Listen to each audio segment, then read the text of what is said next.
আলু ফুলকপির ডালনা হয়তো আপনারা অনেকবার বানিয়ে খেয়েছেন, বাট একবার এই পদ্ধতিতে বানিয়ে দেখুন, স্বাদটা একদম অনুষ্ঠান বাড়ির মতোই হবে। কারণ অনুষ্ঠান বাড়িতে যে পদ্ধতিতে বানানো হয় সেম পদ্ধতিতেই আমি আপনাদেরকে বানিয়ে দেখাবো। Hello everyone, welcome to my channel. আজকে আমার রেসিপি আলু ফুলকপির ডালনা। আলু ফুলকপির ডালনা বানানোর জন্য আমি একটা বড় সাইজের ফুলকপিকে এইভাবে ছোট ছোট করে কেটে নিয়েছি। আমি ফুলকপির টুকরোগুলোকে লবণ জলে ভিজিয়ে রাখবো। লবণ জলে ভিজিয়ে রাখার কারণে যদি ফুলকপির মধ্যে কোনো পোকামাকড় থেকে থাকে সেটা বেরিয়ে আসবে। লবণ জলে ফুলকপিটাকে 10 থেকে 15 মিনিটের জন্য ভিজিয়ে রাখবো। আমি এখানে দুটো মিডিয়াম সাইজের আলুকে ছোট ছোট করে কেটে নিয়েছি। দেখুন, আলুর পিসগুলো খুব বেশি বড়ও রাখিনি, আবার খুব বেশি ছোটও রাখিনি। আমি দুটো পেস্ট বানিয়ে নেবো, তার জন্য নিয়েছি কয়েকটা আদা স্লাইস, ঝালের জন্য কয়েকটি কাঁচা লঙ্কা আর 1 চা চামচ গোটা জিরে। সামান্য একটু জল দিয়ে এটাকে পেস্ট করে নিতে হবে। এই যে 2 রকমের পেস্ট বানিয়ে দেখাচ্ছি, এই পেস্টগুলো দেওয়ার কারণেই কিন্তু অনুষ্ঠান বাড়ির মধ্যে এত টেস্ট হয়। আমি আর একটা পেস্ট করে নেবো, তার জন্য এখানে নিয়ে নিচ্ছি 10 গ্রাম পোস্ত আর কয়েকটা কাজু বাদাম।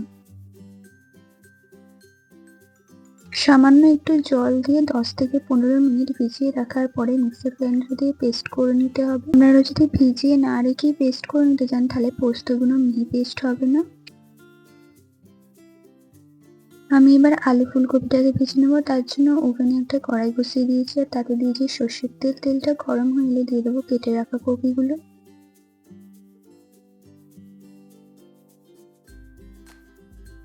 ভাজার সময় অবশ্যই সামান্য একটু হলুদ আর লবণ দিয়ে ভেজে নেবেন, তাহলে ভাজার পরে একটা সুন্দর কালার চলে আসে।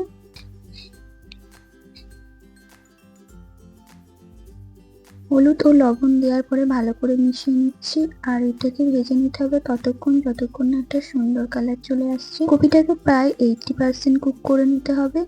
ভাজার সময় গ্যাসের ফ্লেমটা লো টু মিডিয়ামে রেখে কপিগুলোকে ভেজে নিতে হবে। আর দেখুন, কপিটা আমার ভাজা হয়ে গেছে আর সুন্দর একটা কালার চলে এসেছে। এবার আমি তুলে নিচ্ছি।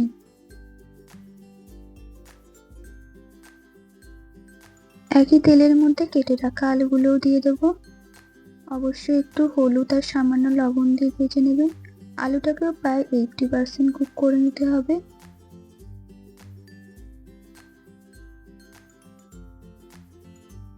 গ্যাসের ফ্লেমটা মিডিয়ামে রেখে 2 থেকে 3 মিনিট ভালো করে ভেজে নিয়েছি আর দেখুন সুন্দর একটা কালার চলে এসেছে। এবার আমি তেল থেকে উঠিয়ে নিচ্ছি।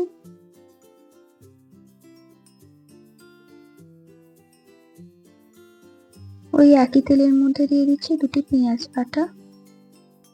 পেঁয়াজটাকেও খুব ভালো করে ভেজে নিতে হবে। পেঁয়াজটা খুব বেশি লাল করে ভাজার দরকার নেই, হালকা একটা সোনালী কালার চলে এলেই হবে। প্রায় পেঁয়াজটাকে 2 থেকে 3 মিনিট ভালো করে ভেজে নিতে হবে।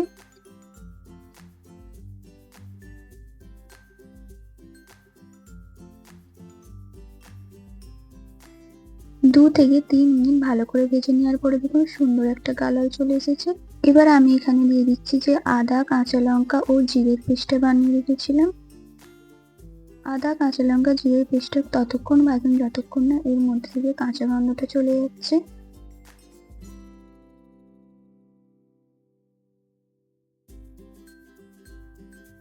আদা, জিরে, কাঁচা লঙ্কার পেস্টটা প্রায় 1 থেকে 2 মিনিট ভালো করে ভেজে নিয়েছি। এবার এখানে দিয়ে দিচ্ছি রঙের জন্য 1 চা চামচ হলুদ গুঁড়ো, 1 চা চামচ কাশ্মীরি লঙ্কার গুঁড়ো, টেস্টটা একটু বাড়িয়ে নেওয়ার জন্য 1 চা চামচ ধনে গুঁড়ো, স্বাদ মতো লবণ।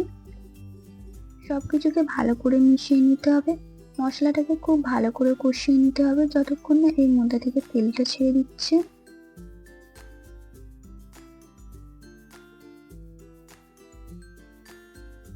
মশলাটা খুব ভালো করে কষিয়ে নিয়েছি আর এর থেকে তেল ছাড়তে শুরু করেছে, তখন এখানে দিয়ে দেবো দুটি টমেটো পেস্ট।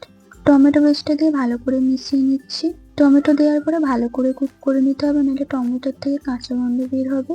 টমেটো পেস্টটা দিয়ে প্রায় 3 থেকে 4 মিনিট ভালো করে কষিয়ে নিতে হবে।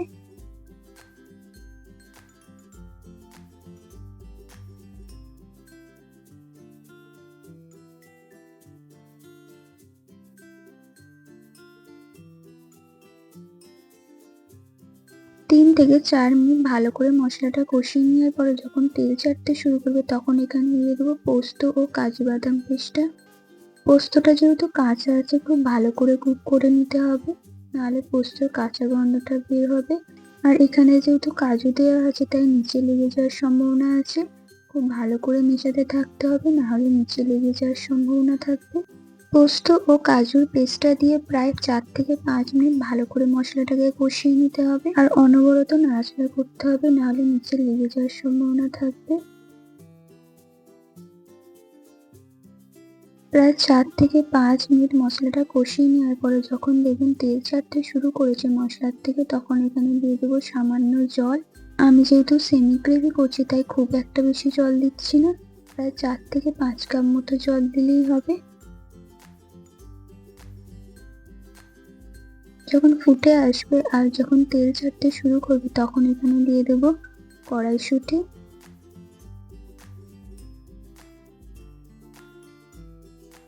দিয়ে দেবো ভেজে রাখা আলু ফুলকপি, তারপরে মশলার সাথে ভালো করে মিশিয়ে নিতে হবে।